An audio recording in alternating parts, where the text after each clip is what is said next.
The Word of God is alive and powerful, sharper than any two-edged sword, piercing even to the dividing asunder of the soul and spirit, and of the joints and the marrow, and is a critic of the thoughts and intents of the heart. All Scripture is God-breathed and is profitable for doctrine, for reproof, for correction, for instruction in righteousness, that the man of God might be mature, thoroughly equipped unto all good works.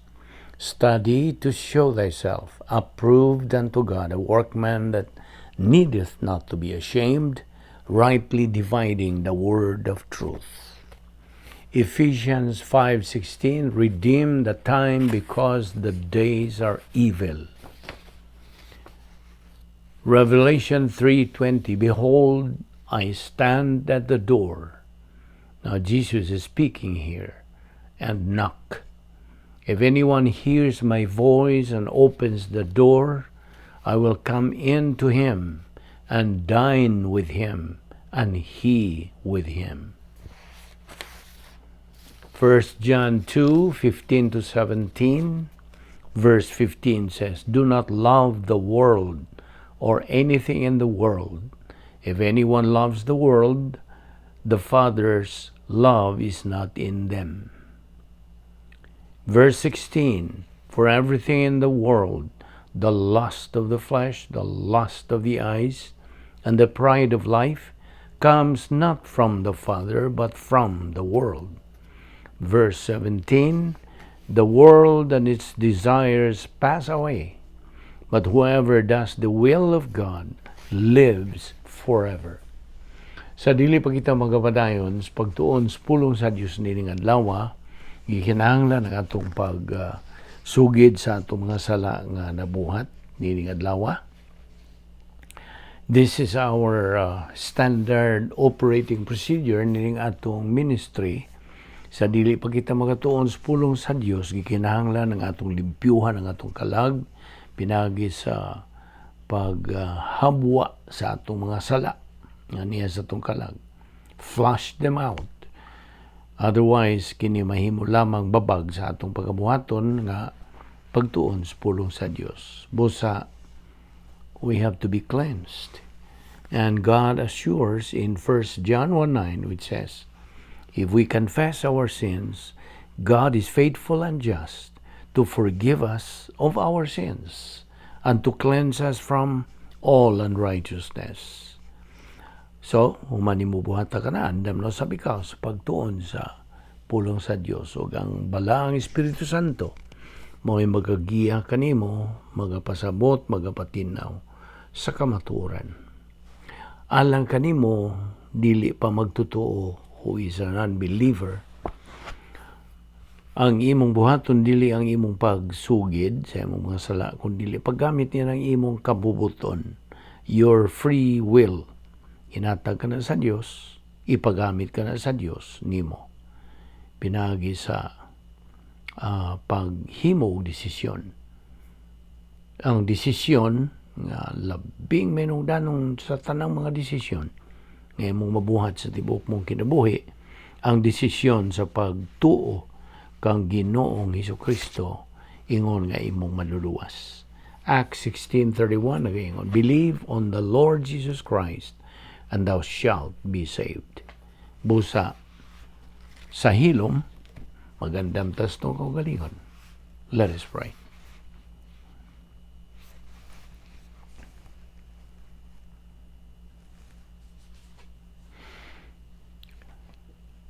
Magampot, abala na mo nga Diyos, nagapasalamat kami kanimo nining lain sa mga adlaw nga imong gidugang sa mong kinabuhi, imo pa kaming pabuhi hangtod ni gayuna. Ginawa pa kami, askil pa ang among panglawas, napay kalantip sa among pangunahuna, kining tanan gumikan lamang sa imong gugma, imong kaluoy, imong kortesiya ug sa imong grasya. Dili kami takos, gani, mabuhi pa. Panikaw matinumanon magayod sa imong mga saad. So nining adlaw, bani kami sa among pagpadayon, sa pagpakaon sa among tag sa kakalag, aron kami makakabot gayud sa among common goal as believers, which is spiritual maturity. Umani kami karon pinagis pagtudlo kana mas balaang Espiritu Santo, kining tanan among gipasalamatan sa ngalan ni Ginoong Hesukristo. Amen. Well, may adlaw sa tanan natong mga subscribers.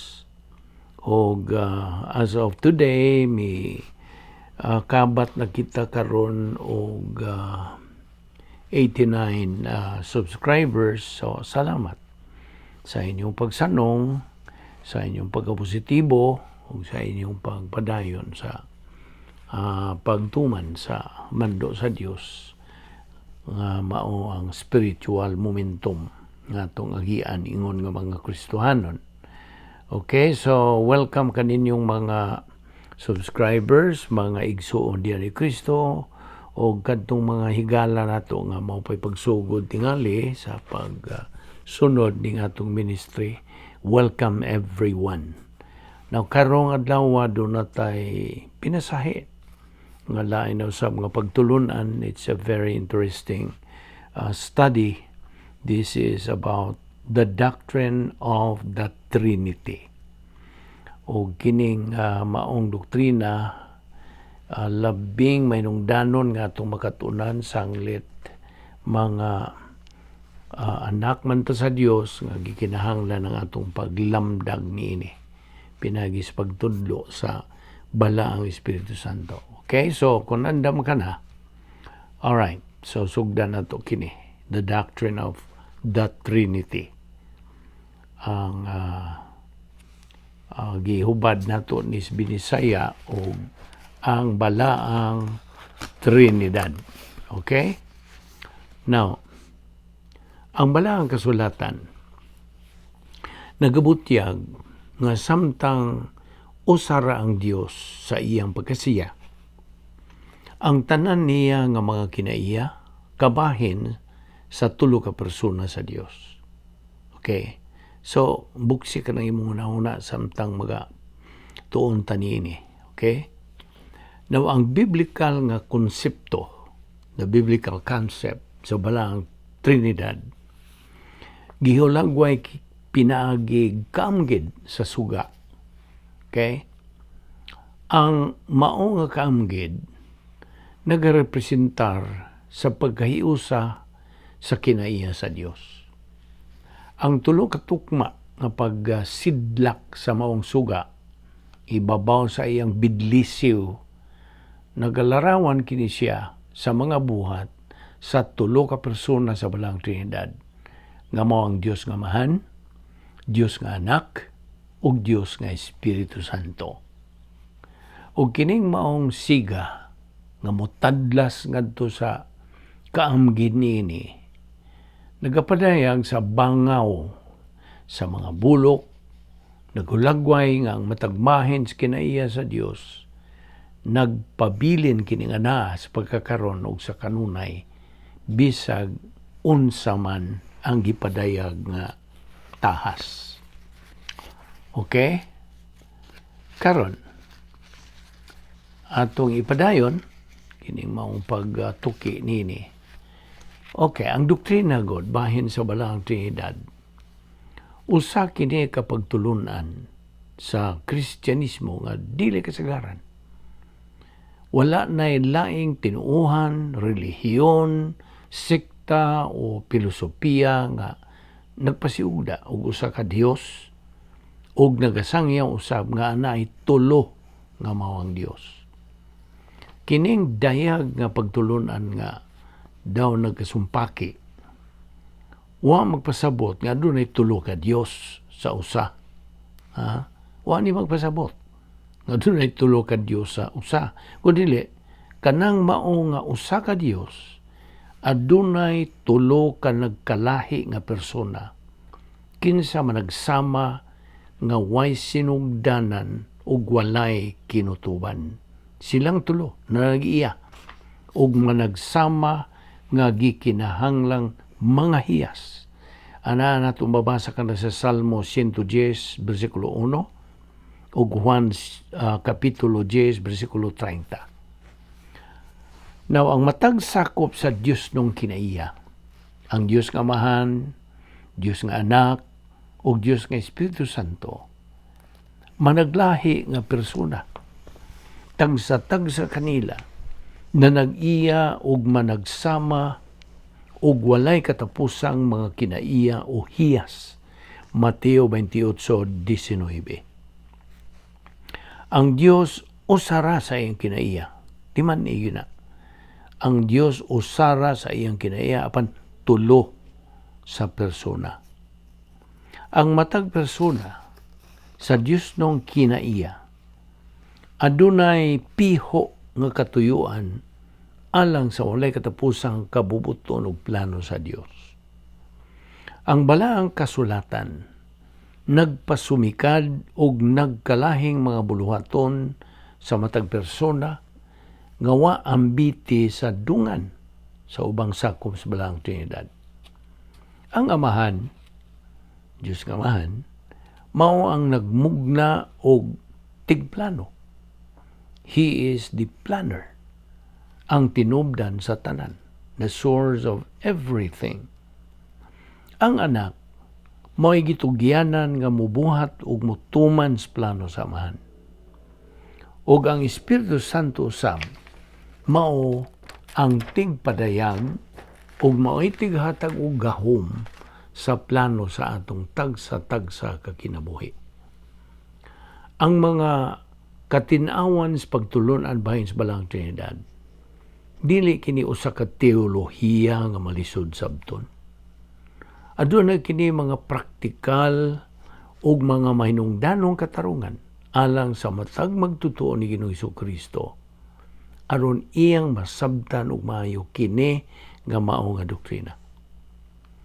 Unsa man ugaling ang imong pagtan-aw bahin sa Balaang Trinidad, mao kanay magadeterminar sa imong pagsabot sa pagtulon-an bahin ni Kristo, Christology, bahin sa persona o sa buhat ni Ginoong Hesukristo.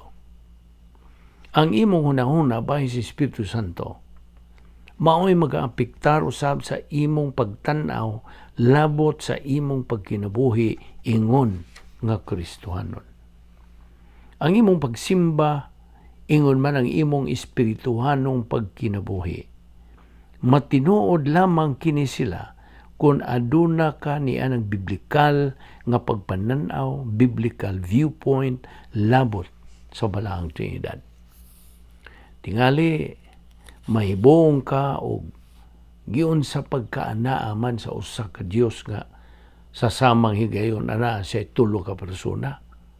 Apan bisan pa niya na, diha sa Balaang Kasulatan, imo kining masayran nga, ingon niya na siya. Masabtan man ang tanan nga gipadayag may tungod sa iyang kaugalingon. Roma 1:19-20. Bisan pa og tinuod nga siya usara sa usa ka panghunahuna ug siya labaw pa sa usa sa lain usab nga panghunahuna.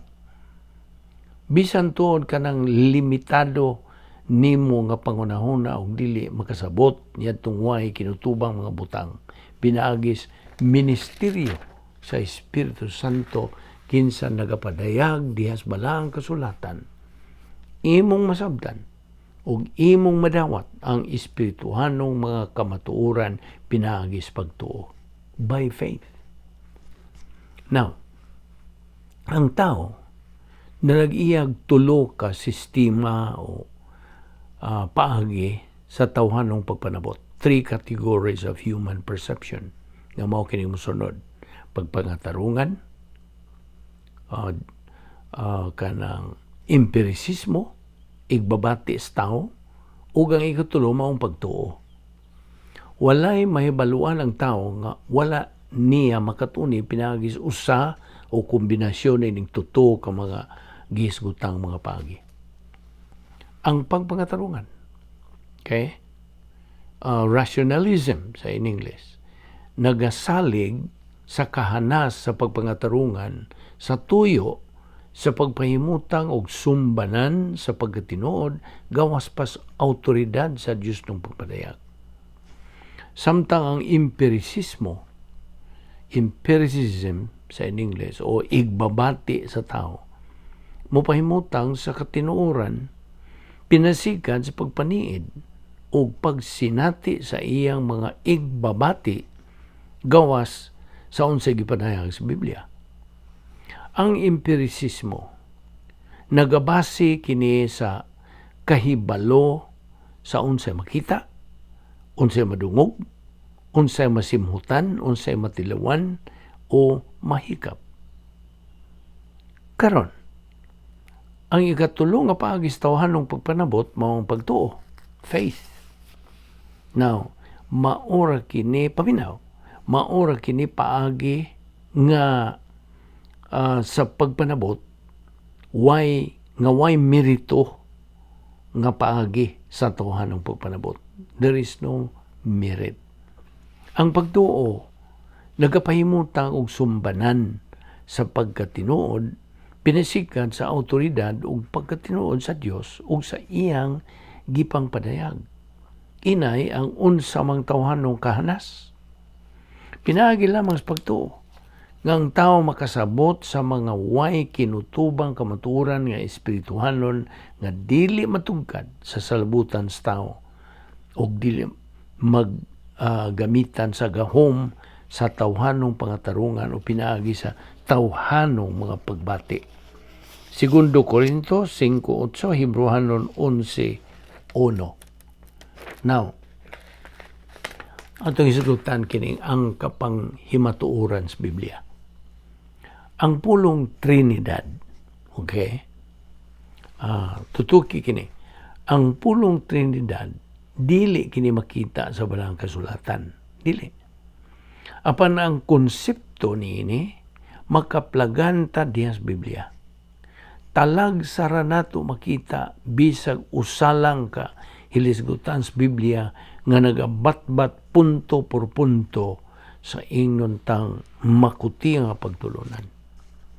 Inay niini, ang mga taong batid sa teolohiya, nagahanay o mga prinsipyo sa bisag unsang nagunang doktrina, pinaaging pagtandi o pagpasiglabot sa tanan nga may kalabutang hilisgutan sa Biblia.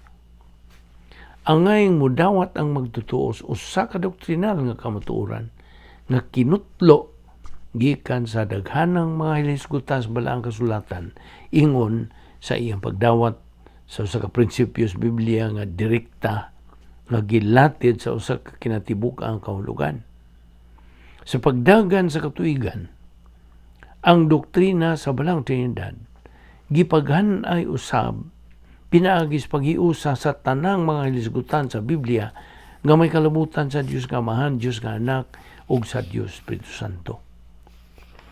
Kung kabahin sa kasaysayan when it comes to history, ang formal nga doktrina sa balaang Trinidad nagsumikad kini sa nagsunod-sunod nga mga panagsumpaki nga nagpanghitabo sa sinugdanang simbahan ingon man sa mga konseho nga buot mo patinaw sa biblikal nga kapasikaran mahitungod.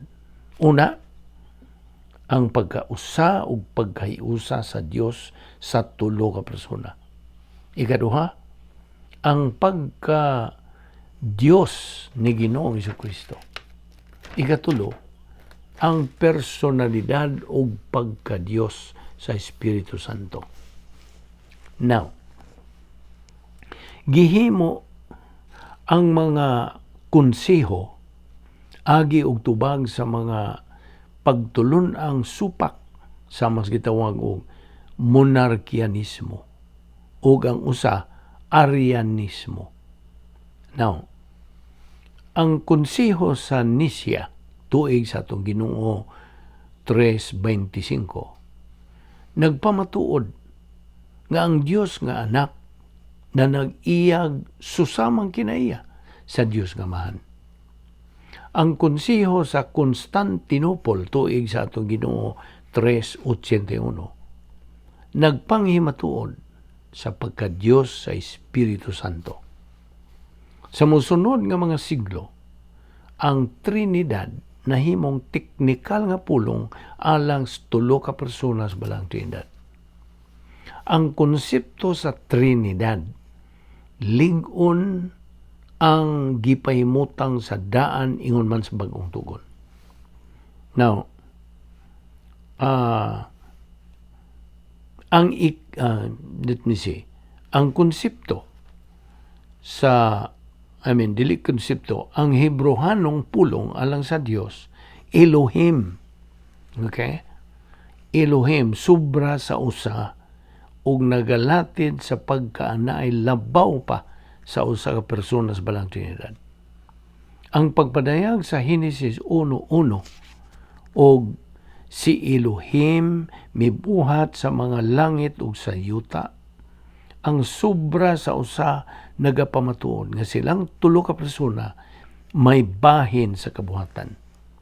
They have something to do with the creation. Ang Amahan mo'y nagmugna sa mong plano. He kanang put up this plan.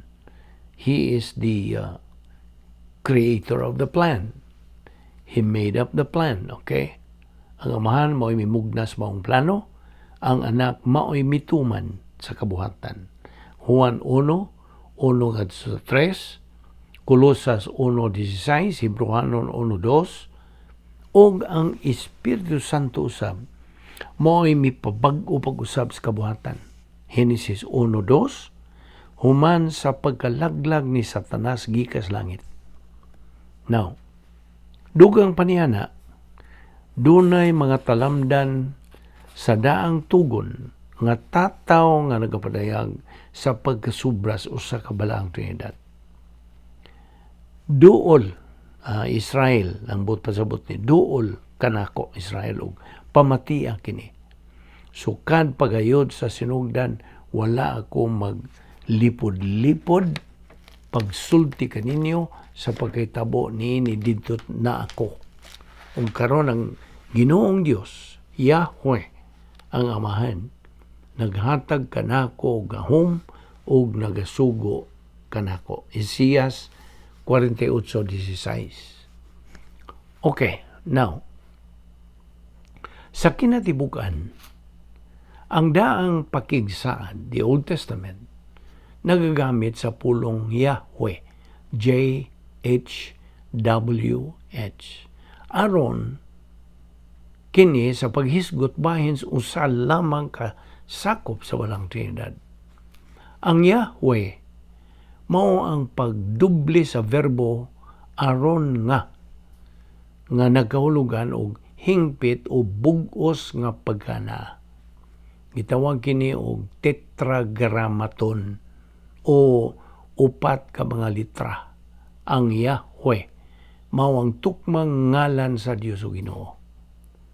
Ang Yahweh giisip nga balaan o sagrado o walay makalitok niini.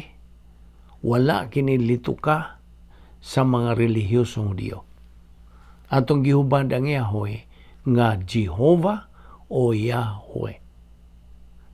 Now, ang kinatibuang kahulugan sa usa ka hilisgutan nga naa sa balaang kasulatan mao'y nagapaila kung kinsang sakop sa balang Trinidad ang giulagway sa tetragrammaton. Diya sa Isaias 64:8, ang pulong Yahweh naghisgot sa Dios nga Amahan. Ug diha sa Isaias 11:2, naghisgot sa Dios nga Espiritu Santo.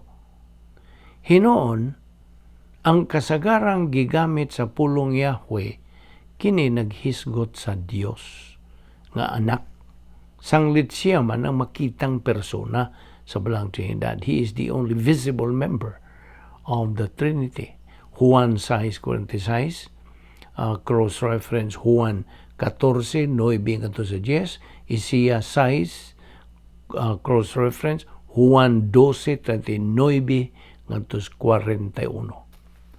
Daghan ang mga topic diha sa daang tugon nga nagapaligon sa pagpakita nga ginganlan og theophanies ni Yahweh o ni Ginoong Hesukristo ngadto sa tao. Genesis 19, 16, 7-13, Genesis 18, 1-33, Genesis 32, 24-32, Exodo 3, 2, cross-reference, mga buhat 7, 30-35, Exodo 13, 21, Exodo 14, 19, Exodo 23, 20-23, Exodo 24, 9-11, Exodo 32, 34, Exodo 32, versikulo 1, Números 20, 16, maghuhukom 2, 1-4, maghuhukom 6, 11-24, Isaías 63, 9, Hosea 12, 4. Now, nagandagan ka itong mga bersikulo nga akong gihatag. Anyway, just follow this up. Sa matag karon og unya, ang pulong Yahweh nagasugyot og tulo ka persona sama sa naandan nga pagpanalangin. Panalanginan og batayan kamo sa Ginoo Yahweh, magmaluluyon ug magmahinatagon siya kaninyo, kahimutan kamo sa Ginoo ug hatagan kamo kalinaw. Numero 6, 24-26. Ang ubang mga paghisgot sa daang tugon may tungod sa balang Trinidad. Naglakip kini sa pulingalan. Ang kining pulingalan mo ni binisaya sa pronoun. So, akong balikon, ang ubang mga paghisgot sa daang paghisaad, may tungod sa balang Trinidad, nagalakip sa pulingalan pronoun nga kita. We, di nagahisgot ang Dios og daghan bahin kaniya. Genesis 3:22, Genesis 11:7, Isaías 6:8. Unya miingon ang sab ang Dios, Elohim, buhato nato ang tao sama sa atong dagway. Busa gibuhat sa Dios ang tao, lalaki ug babae, sama sa iyang dagway. Genesis 1:26a, Genesis 27a, gidugangan og italic. Now, ang maong panagtigom sa mga sakop sa balang Trinidad nga nahipatik sa Biblia, nagalatid kini agi og pagtino sa pagkaanay tulo ka personalidad ang Dios. Bisan tuod og ang maong mga panagtigom sa mga sakop sa balang Trinidad nagpakita nga gihimo nila ang paagis paghimong desisyon.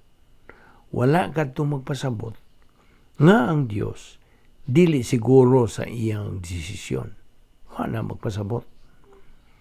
Timan-an ta nga ang Dios nasayod sa tanang mahibaluan ug ang iyang mga mando naggikan sa iyang way kinatuban ug kaalam nga walay katapusan.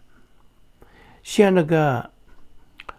himamat ngari kanato nga di nagahulagway siya sa iyang daw di malarawan nga persona o plano.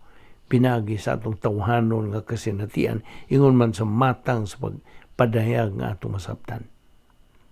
Ang iyang pinulungan nagapahiangay sa atong may kinutubang katakos sa pagsabot ni adtong mga butang nga way katapusan.